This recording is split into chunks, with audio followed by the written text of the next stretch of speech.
फिर बात कर। मैं जल्दी ही आपके सारे पैसे चुका दूंगा। चुप कर, पिछले 3 महीने से तुम्हारी ये बात सुन सुनकर मेरे कान पक गए हैं। तभी मकान मालिक की नजर महेश के हाथ में कागज में लिपटे पकौड़ों पर गई। उसे देखकर उसका पारा चढ़ गया। अरे रे रे, कितना झूठ बोलते हो तुम लोग। मेरा किराया देने के लिए तुम्हारे पास पैसे नहीं है और पकोड़ा पार्टी करने के लिए पैसे। चलो निकलो यहाँ से, मक्कार कहीं के। ये कहकर उसने उन पकौड़ों को उसके हाथ से छीनकर फेंक दिया। फिर वो अपने घर में ताला लगाकर निकल गया। महेश और उसकी पत्नी गिड़गिड़ाते रहे, लेकिन वो तो निर्दयी बना रहा। अब हम कहाँ जाएंगे जी? पता नहीं रमा, लेकिन कहीं तो जाना होगा ना। छोटा मोटा सामान अपने सिर पर उठा वो सड़क पर निकल गए और तभी एक बार फिर से जोरों की बारिश शुरू हो गई। वो बारिश से बचकर कहीं छिपना चाहते थे, लेकिन कहीं दूर दूर तक कोई जगह नहीं थी। रमा अपने छोटे से बेटे को अपने सीने से लगाए चली जा रही थी। तभी बारिश के साथ साथ ओले भी गिरने लगे। हे भगवान, हम गरीबों को तकलीफ देने में आपको बहुत मजा आता है ना।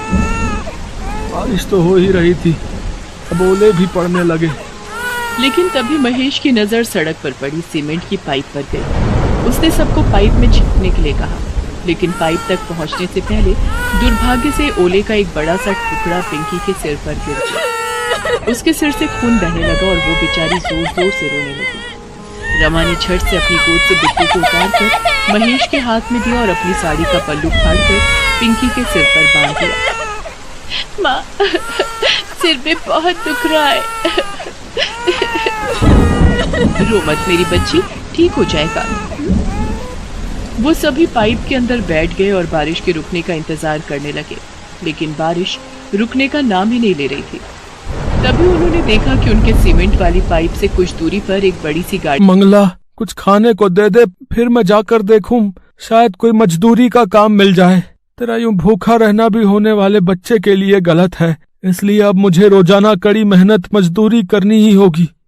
अरे तुम मेरी चिंता मत किया करो, तुम दोनों के साथ थोड़ा बहुत खा तो लेती हूँ। ये देखो, आधी चाय तुम्हारी, आधी चाय मेरी। ये थोड़ी सी भुजिया रखी है, चाय के साथ खा लो। माँ, भूख लगी है, कुछ खाने को दो ना। रुक, मैं तेरे लिए रोटी बनाती हूँ, फिर तू खा लेना। मंगला, आटा कहाँ है जो तू रोटी बनाएगी? एक रोटी का रखा हुआ है जी। रामदीन, जल्दी से जरूरी सामान बांध ले, निकलना है, वरना कोई नहीं बचेगा, सब बाढ़ में बह जाएंगे। विजेंद्र भैया, मंगला को बच्चे का दर्द शुरू हो गया है, वो चल भी नहीं पा रही है। अरे बेचारी को इस मुसीबत में ये बड़ी परेशानी होनी थी। जल्दी चलो जी। एक काम कर, ये खाट पर भाभी को लेटा, फिर इसी पर ले जाना पड़ेगा, कोई और रास्ता नहीं है अब।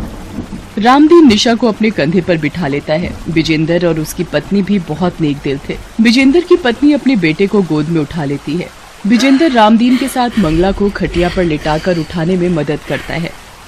सुनो जी, निशा के बापू, मेरा दर्द बर्दाश्त के बाहर हो रहा है, कुछ करो जी। बाढ़ का पानी बढ़ता ही जा रहा है विजेंद्र भैया। अरे बन गया है तू? मेरा छोटा भैया आया है बापू। हाँ हाँ बिटिया, ये देख तेरा छोटा भाई आया। मंगला, अब तुम ठीक हो ना? जी मैं ठीक हूँ, पर अब हम कहाँ रहेंगे, सब कुछ इस बाढ़ में तबाह हो गया। ये बाढ़ की परेशानी मंगला गोपालगंज के साथ साथ हर आसपास के गांव में हर मानसून में होती है, पर हिम्मत रख, सब कुछ ठीक हो जाएगा। गरीब पर बाढ़ का कहर जब आता है अपने साथ बहुत कुछ ले जाता है, पर कहते हैं ना,